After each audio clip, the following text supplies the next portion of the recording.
Atong sayro ng dugang pang mga balita sa Mindanao. Makauban nato si Cyril Chavez live sa Cagayan de Oro City. Cyril. Salamat Sara.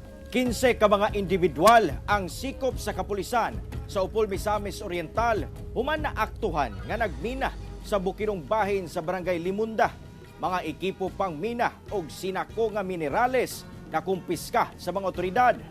Ang detalye sa report ni James Paulo Yap. Pasado alas 4 sa buntag adlong Biyernes, nagkasa og anti-illegal mining operations ang kapulisan sa Upol Misamis Oriental sa bukirong bahin sa Barangay Limunda, ang pinakalayong barangay sa Upol.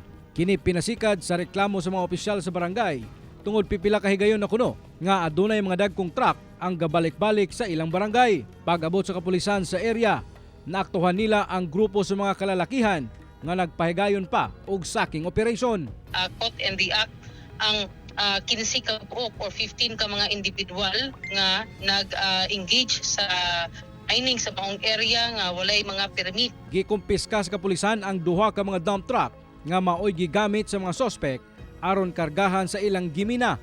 Lakip sab ang 8 ka mga motorsiklo.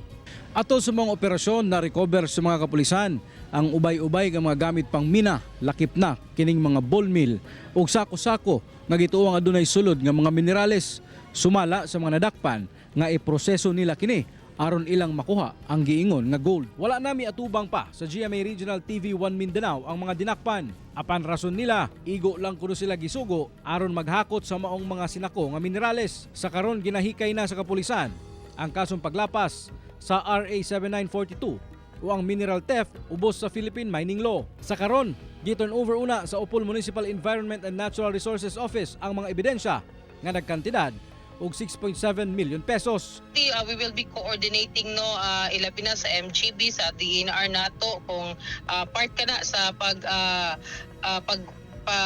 ugot sa kaso nga ato ang isampa or ato ang ipasaka ngadto sa mga suspetsado.